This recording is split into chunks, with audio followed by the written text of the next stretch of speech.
Mic test 1 2 3। आवाज़ आ रही है नहीं आ रही है? ओके। तो शुरू करते हैं। आज का टॉपिक है वो है नव पोटेंशियल। नव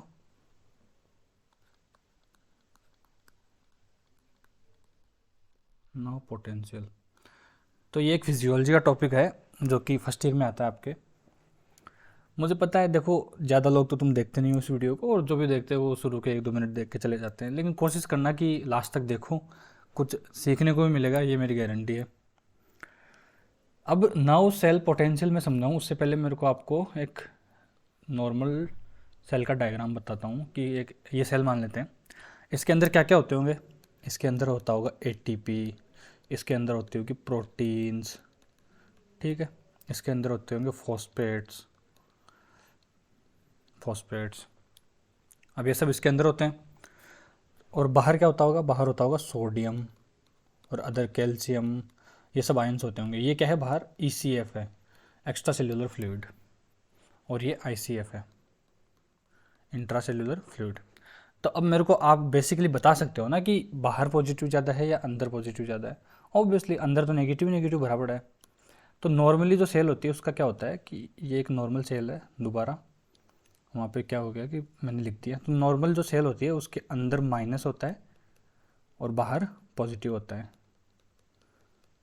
अब ये क्या है? ये वाली ये जो लाइन है, मैं आपको बताऊँगा एक बार।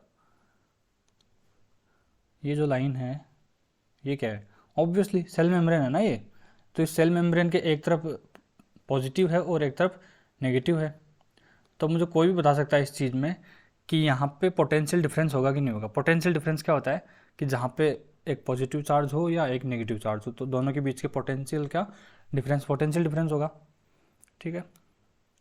तो अब ये जो पोटेंशियल डिफरेंस है, और अभी ये सेल बिल्कुल शांत है, ना ये कॉन्ट्रैक्शन कर रही है ना कुछ और कर रही है, बिल्कुल नॉर्मल रेस्टिंग सेल है। तो ये जो पोटेंशियल है इसको बोलते हैं resting membrane potential, RMP, resting membrane potential. Generally ये जो सेल्स होती हैं, न्यूरॉन सेल्स होती है, उनका होता है 70 के आसपास, 70-75 के आसपास, 70-75 मिली वोल्ट के आसपास होता है, ठीक है। अब ये बात तो हो गई नॉर्मल सेल की। लेकिन एक और मैं इस सेल को टर्म दे सकता हूँ कि ये पोलराइज्ड है। पोलैरिटी होती है ना, पोलैरिटी किसको बोलते हैं? कि जहाँ पे अलग अलग चीज़ें हों, जैसे कि यहाँ पे पॉजिटिव चार्ज है और यहाँ पे नेगेटिव चार्ज है, तो ये पोलराइज्ड है। तो मैं इसको बोल सकता हूँ कि साहब ये तो पोलराइज्ड सेल है। तो जो पोलराइज्ड सेल होती है वो रेस्टिंग होती है, और उसका जो मेम्ब्रेन पोटेंशियल होता है उसको ही रेस्टिंग मेम्ब्रेन पोटेंशियल बोलते हैं। क्लियर? अब एक बात बताओ कि अगर मैंने बोला यहाँ से सोडियम अंदर चला जाए, मान के चलते हैं कि अगर यहाँ से सोडियम अंदर चला जाए तो क्या होगा? ये जो नेगेटिविटी है वो घट जाएगी, तो जो ये पोटेंशियल डिफरेंस है वो कम हो जाएगा। तो पोटेंशियल डिफरेंस का कम होना क्या हुआ कि पोटेंशियल डिफरेंस पहले -70 था, ये 70 to 75 था, एक्चुअली माइनस है, ठीक है, ये -70 है। तो ये -70 से इधर आ गया, जीरो की तरफ आ रहा है। क्यों? क्योंकि पोटेंशियल डिफरेंस तो लगभग लगभग जीरो की तरफ जाएगा ना जब इसके अंदर पॉजिटिविटी जाएगी, या इसके अंदर जब सोडियम आयन जाएंगे। तो ये क्या हुआ? पोलैरिटी इसकी भंग हो गई, पोलैरिटी इसकी डिस्टर्ब हो गई। तो इस प्रोसेस को बोलेंगे हम डीपोलराइजेशन। डीपोलराइजेशन, ये हो गई डीपोलराइजेशन। अब फिर क्या हुआ कि इसके अंदर पोटेशियम आयंस होते हैं, राइट। आपने बिल्कुल बेसिक सेल में पढ़ा होगा कि जो पोटेशियम आयंस की कंसंट्रेशन है वो सेल के अंदर होती है और सेल के बाहर कम होती है। मैं बोलूँ कि अगर ये पोटेशियम आयन बाहर चले गए तो क्या होगा? ये जो पॉजिटिविटी थी वो वापस, ये जो पॉजिटिविटी थी वो वापस नेगेटिविटी की तरफ जाएगी। तो ये जो जीरो आया था ये पोटेंशियल, ये वापस -70 के आसपास जाएगा। -70 के आसपास जाएगा तो क्या हुआ कि पहले पोलराइज थी, फिर डीपोलराइज हुई, फिर वापस पोलराइज हो गई। तो मैं इसको नाम दे देता हूँ रीपोलराइजेशन। रीपोलराइजेशन। और ये तीन टर्म ही बहुत ज़्यादा आपके नव पोटेंशियल में काम आने वाली है। अब मैंने तो बोल दिया कि ये सोडियम बाहर चला गया, पोटेशियम अंदर आ गया, ये सब बातें, लेकिन ये होता कैसे है एग्जैक्टली, कौन से फैक्टर्स होते हैं और कैसे होता है, वो हम अब डिटेल में पढ़ते हैं, ठीक है। स्टार्टिंग विद कि ये फिर से हमारी एक टिपिकल सेल है, इस पे 3 टाइप के चैनल होते हैं।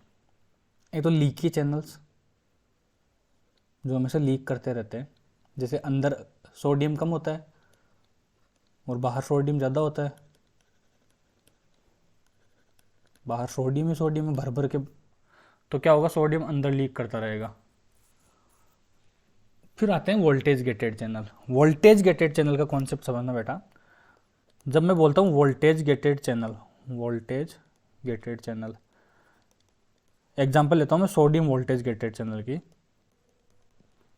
तो वो क्या कहता है कि सोडियम वोल्टेज गेटेड चैनल तभी खुलेंगे जब ये दोनों साइड का पोटेंशियल डिफरेंस -50 के आसपास होगा, तभी ये सोडियम वोल्टेज गेटेड चैनल खुलेंगे।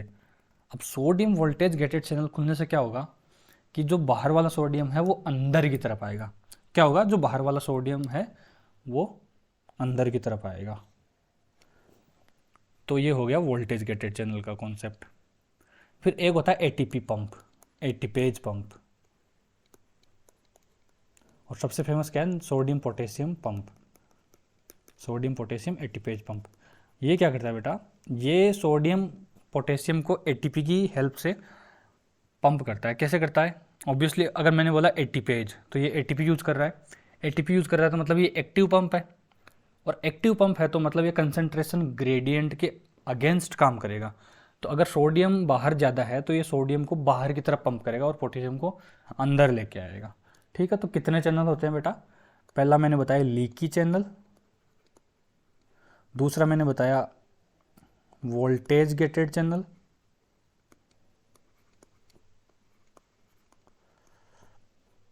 तीसरा मैंने बताया एटीपेज पंप। ठीक है, इतनी बात क्लियर हो गई। अब मैं बात करूंगा एक्शन पोटेंशियल की। अब बात करते हैं एक्शन पोटेंशियल की, जिस पे बहुत सारे क्वेश्चन आया करते हैं जनरली आपके यूनिवर्सिटी एग्ज़ाम में भी और आपके नीट एग्ज़ाम में भी, या जो ऑल इंडिया की जो भी एग्ज़ाम होती है, JIPMER, I N CET, whatever. फिर से अपनी एक सेल बनाएंगे। नॉर्मली क्या होता है, जो अंदर होता है वो नेगेटिविटी होती है। भाई अंदर तो सभी की नेगेटिविटी भरी होती है ना, मानो चाहे मत मानो, नेगेटिविटी तो भाई सबके अंदर भरी पड़ी है। ठीक है, जोक्स अपार्ट, वैसे ये जोक भी नहीं था, सच्चाई थी। हाँ, लेकिन बात यह है कि बाहर पॉजिटिविटी है, अंदर नेगेटिविटी है। तो होता क्या है कि जब इस सेल को बाहर से, अच्छा ये न्यूरॉन सेल, राइट, कौन सी सेल है, न्यूरॉन सेल है ये। तो अगर जब इसको बाहर से एक स्टिमुलस मिलता है तो ये क्या करेगा कि यहाँ से जो सोडियम है वो अंदर आना चालू करेगा। ठीक है, यहाँ से सोडियम अंदर आना चालू करेगा, तो ये जो -70 था, -70 मिली वोल्ट था, वो कम होगा या ज़्यादा होगा, सोच के बताओ ना। आप खुद सोचो कि सोडियम बाहर ज़्यादा है, वो अंदर आएगा। अंदर क्यों आ रहा है, ध्यान रखना, क्यों आ रहा है अंदर, क्योंकि उसको स्टिमुलस मिला है। अपने आप नहीं आ रहा है भाई, मर्जी नहीं है उसकी कि चलो चल लेते हैं बाहर, अंदर अंदर बाहर। जब जब उसको स्टिमुलस मिलेगा तब तब सोडियम अंदर आएगा। तब जब ये -70 से होके -50 मिली वोल्ट तक चला जाएगा, तब ये होती है एक थ्रेशोल्ड वैल्यू, इसको बोलते हैं threshold value, right. Threshold value क्या होती है कि अब ये -50 मिली वोल्ट आ गया ना, तो यहाँ पे जो सोडियम वोल्टेज गेटेड चैनल है वो खुल जाएंगे, सोडियम वोल्टेज गेटेड चैनल खुल जाएंगे, सोडियम वीजीसी। सोडियम वीजीसी क्या करते हैं, उनका जो स्पीड होता है वो उतना फास्ट होता है कि वो 1 मिली सेकेंड में अंदर बाहर कर देते हैं सोडियम को। तो -50 आने से क्या हुआ, यहाँ पे सोडियम, खूब सारे सोडियम अंदर आ गए। अब खूब सारे सोडियम अंदर आ गए तो क्या होगा, अंदर पॉजिटिविटी आ जाएगी। अरे हाँ ना तो बोलो। तो ये पॉजिटिव है यहाँ पे, और यहाँ पे ये नेगेटिव है, और यहाँ पे ये पॉजिटिव है। ये क्यों हुआ, क्योंकि यहाँ पे सोडियम अंदर आ गया, राइट। यहाँ पे सोडियम आ गया ना भाई, तो अंदर सोडियम पॉजिटिविटी हो जाएगी।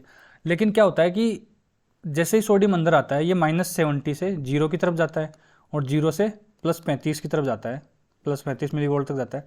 तो जैसे ही ये +35 मिली वोल्ट जाएगा, यहाँ पे एक दूसरा वोल्टेज गेटेड चैनल ट्रिगर होता है, और उस वोल्टेज गेटेड चैनल का नाम है potassium voltage gated channel. Potassium voltage gated channel से क्या होगा, अब आप खुद बताओ कि पोटेशियम सेल के अंदर होता है या बाहर ज़्यादा होता है? ऑब्वियसली अंदर ज़्यादा होता है। तो जैसे ही ये potassium voltage gated channel open होगा, पोटेशियम बाहर लीक करना स्टार्ट होगा, बाहर जाना स्टार्ट होगा। जैसे ही बाहर जाना स्टार्ट होगा, क्या होगा, ये जो पॉजिटिविटी है वो वापस नेगेटिविटी की तरफ जाएगी, ठीक है। इसको बोलेंगे रीपोलराइजेशन। यहाँ पे हुआ डीपोलराइजेशन, यहाँ पे हुआ रीपोलराइजेशन। तो इसको अब एक चार्ट पे मैं आपको समझाने की कोशिश करता हूँ।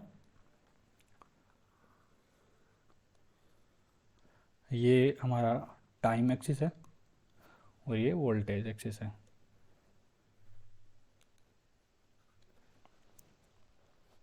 ये -70 मान के चल रहा हूँ मैं शुरू में। यहाँ पे हमने इसको स्टिमुलस दिया, राइट, सॉरी, हाँ, यहाँ पे हमने इसको स्टिमुलस दिया। स्टिमुलस देने के कुछ टाइम बाद ये हलचल करता है और ये -70 से उठ के -50 तक आता है। ये -50 तक आ गया। अब -50 पे क्या होगा, -50 पे आते ही sodium voltage sodium voltage gated channel open होंगे, तो एक बूम आएगा, ठीक है। ये थोड़ा सीधा बनना चाहिए था लेकिन कोई नहीं। यहाँ पे ये 0 मान लेता हूँ मैं, 0 मिली वोल्ट, और यहाँ पे ये 35 मिली वोल्ट, +35 मिली वोल्ट। अब यहाँ पे मैंने अभी बताया कि जैसे ये +35 मिली वोल्ट पे आएगा तो क्या होगा, यहाँ पे potassium voltage gated channel open होंगे। Potassium voltage gated channel open होते क्या होगा, पोटेशियम बाहर जाएगा। पोटेशियम बाहर जाएगा तो क्या होगा, अंदर की जो पॉजिटिविटी है वो वापस कम होने लगेगी, और कम होने लगेगी तो पोटेंशियल कम होने लगेगा, ठीक है। ये आ गया अपना नीचे, और ये जाके ऐसे। एक्चुअली ये थोड़ा मैंने गलत बना दिया, मैं इसको दोबारा बनाता हूँ।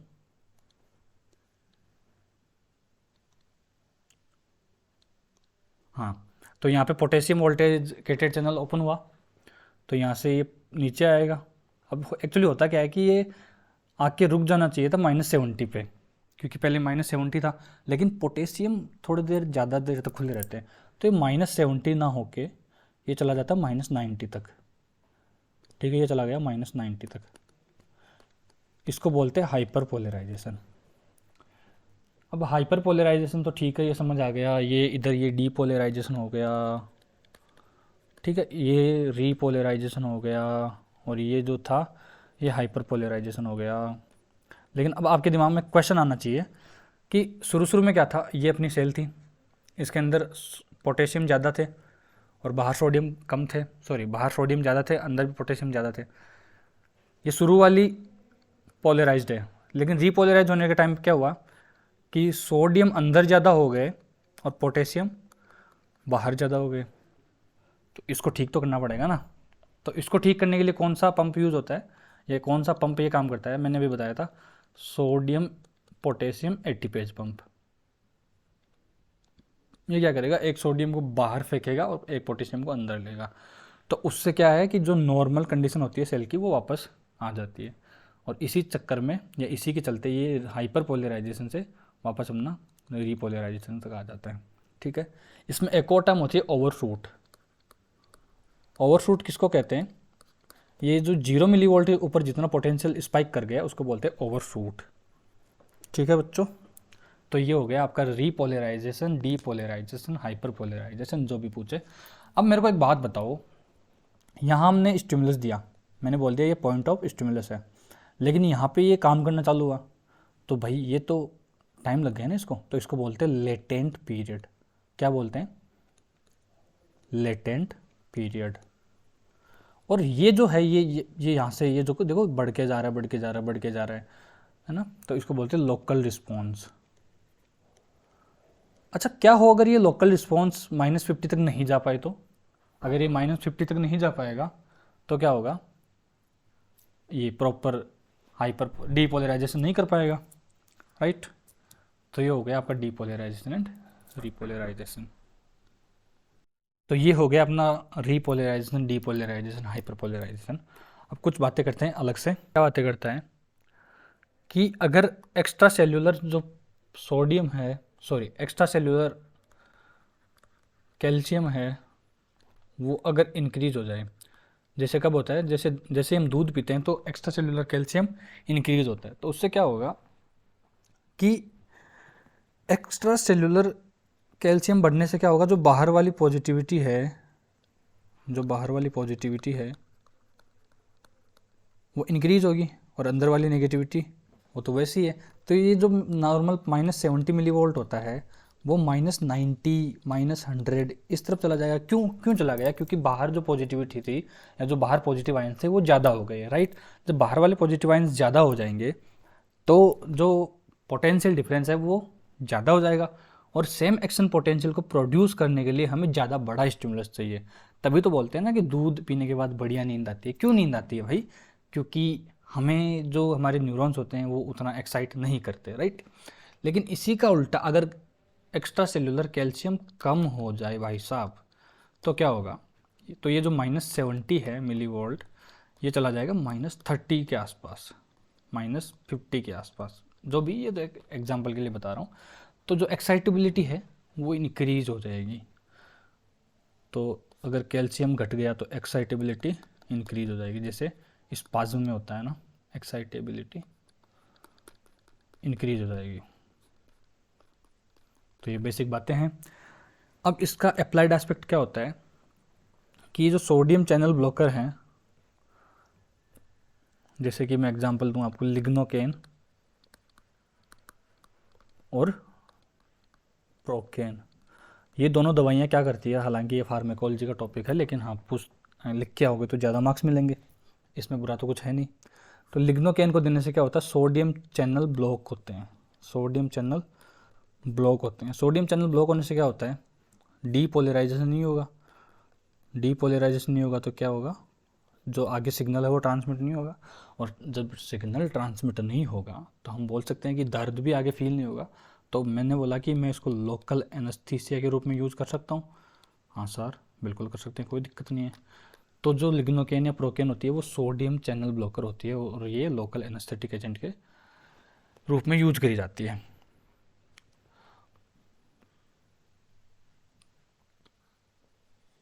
फिर से एक और बात, हमारा चार्ट ये था, थोड़ा गंदा बना है लेकिन फिर भी चलेगा। ये हमारा बेसिक चार्ट था। तो मेरे को एक बात बताओ, जब यहाँ सोडियम वोल्टेज गेटेड चैनल खुल रखे हैं, ठीक है, जब सोडियम वोल्टेज गेटेड चैनल खुल रखे हैं ऑलरेडी, तब हम इस पर एक और स्टिमुलस मारेंगे तो क्या लगता है ये डीपोलराइज हो पाएगा? बिल्कुल नहीं हो पाएगा, क्योंकि तो वो ऑलरेडी एक्टिवेटेड पड़े हैं सोडियम वोल्टेज गेटेड चैनल। तो जब sodium voltage gated channel already activated है तो उस टाइम पे चाहे कितना ही बड़ा स्टिमुलस दो, सेल डिपोलराइज नहीं हो सकती, और इसी टाइम को बोलते हैं रिफ्रैक्टरी पीरियड।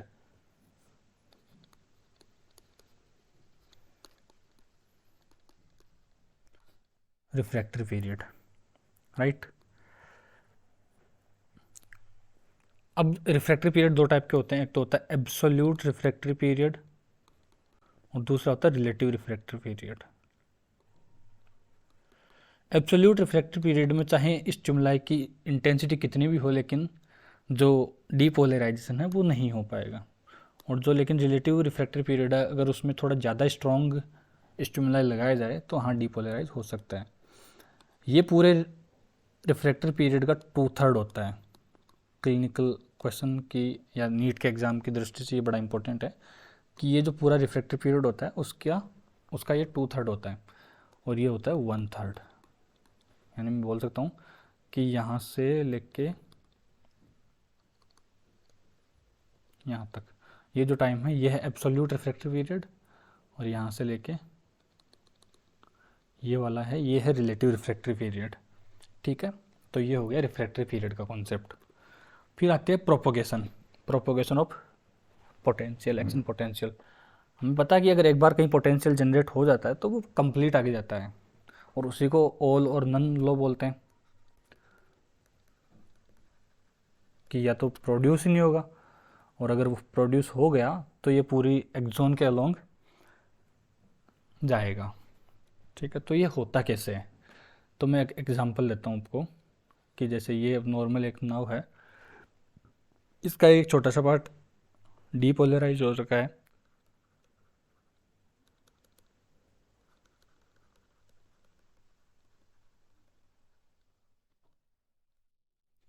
तो एक्चुअली होगा क्या कि यहाँ पॉजिटिव है, यहाँ नेगेटिव है, तो यहाँ के पॉजिटिव चार्ज यहाँ जाने की ट्राई करेंगे और यहाँ के जो पॉजिटिव चार्ज है वो यहाँ जाने की ट्राई करेंगे।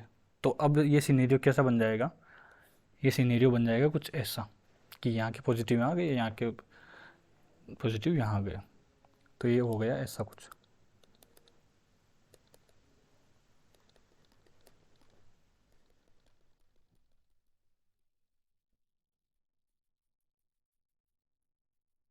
फिर सेम चीज़ होगी, यहाँ के पॉजिटिव यहाँ आएंगे, यहाँ के पॉजिटिव सॉरी यहाँ के पॉजिटिव यहाँ आएंगे और यहाँ के नेगेटिव यहाँ आएंगे। ओ मैंने देखो इधर नीचे वाले पे नेगेटिव बना दिया, कितनी गलती करी है भाई साहब। कोई नहीं, भी सही किए देते हैं इसको। तो ये इधर नेगेटिव, तो ये वाले पॉजिटिव चार्ज इधर आ जाएंगे और ये वाले पॉजिटिव चार्ज इधर आ जाएंगे। तो ऐसे ही ये डीपोलराइजेशन का जो एक पार्ट है वो पूरी सेल के अलोंग, पूरे एक्सोन के अलोंग ट्रांसमिट होता जाएगा और इसी को बोलते हैं प्रोपिगेशन। लेकिन अब आपके दिमाग में क्वेश्चन आना चाहिए, और आना भी चाहिए, कि भाई जब ये इधर चला गया या इधर चला गया तो ये इधर क्यों नहीं गया। ऑब्वियसली क्वेश्चन तो आना चाहिए ना। तो इधर ये इसलिए नहीं गया क्योंकि अभी ये रिफ्रैक्टरी पीरियड में चल रहा है, और रिफ्रैक्टरी पीरियड में जो सोडियम वोल्टेज गेटेड चैनल होते हैं वो वापस ओपन नहीं हुआ करते, राइट। तो ये हो गया प्रोपोगेशन। अब एक एग्ज़ाम की दृष्टि से एक बड़ा इम्पोर्टेंट पार्ट है या टॉपिक है कि जो सेंसरी फाइबर्स होते हैं, जो सेंसरी फाइबर्स होते हैं उनमें इनिशिएशन ऑफ एक्शन पोटेंशियल कहाँ होता है।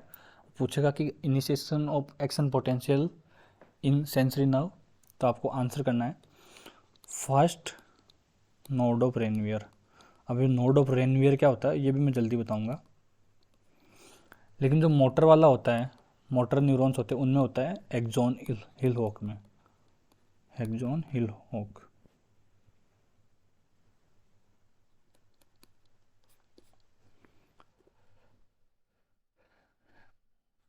ये एक न्यूरॉन है फिर से। अब इस न्यूरॉन में क्या होता है कि कुछ ये माइलिनेटेड सेल्स होती है, ये कुछ स्वान सेल्स होती है जो प्रोटीन से ये इसको माइलिनेट करके रखती है, ठीक है। तो एक्चुअली होगा क्या कि ये माइलिनेटेड एरिया है या जो पोर्शन है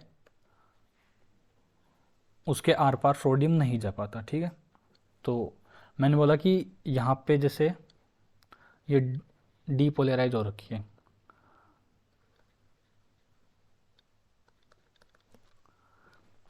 और यहाँ पे ये पोलराइज हो रखी है। ऑब्वियसली यहाँ पे पोलराइज हो रखी होगी, लेकिन चूंकि यहाँ सोडियम एंटर नहीं कर सकता तो जो करंट है वो डायरेक्ट कहाँ जाएगी, वो डायरेक्ट यहाँ जाएगी। क्यों, यहाँ क्यों नहीं गई भैया, अगर यहाँ पे ये जो स्वान सेल है वो नहीं होता ना तो भाई यहाँ ही जाती डायरेक्ट। लेकिन एक्चुअली यहाँ पे स्वान सेल प्रेजेंट है और उसके अक्रॉस सोडियम जा नहीं सकता, इसलिए ये यहाँ से जाएगी, ठीक है। तो ये ऐसा नहीं लग रहा कि कूद कूद के जा रही है यहाँ से यहाँ, यहाँ से यहाँ। तो ऐसी जो कंडक्शन है उसको बोलते हैं साल्टेटरी कंडक्शन, साल्टेटरी कंडक्शन। अब साल्टेटरी कंडक्शन क्या होता है, जो अनमाइलिनेटेड होता है, जैसे कि ये वाला अनमाइलिनेटेड है, इस पे तो कोई माइलिनेशन नहीं हो रखा, इस पे तो कोई स्वान सेल नहीं है, तो उससे ये फास्ट होता है। और ये जो एरिया है, ये एरिया है, ये एरिया है, ये वाला एरिया, ये वाला एरिया, इनको बोलते हैं नोड्स ऑफ रेनवियर, जो कि मैंने अभी पहले बताया था कि क्या होता है नोड्स ऑफ रेनवियर, ठीक है। तो ये नोड्स ऑफ रेनवियर हो गए। अब एक और वो क्वेश्चन पूछता है कि जो कंडक्शन की स्पीड है वो किस पे डिपेंड करती है। तो पहला तो आपने देख लिया कि अगर माइलिनेशन होगा तो कंडक्शन फास्ट हो जाएगा, तो माइलिनेशन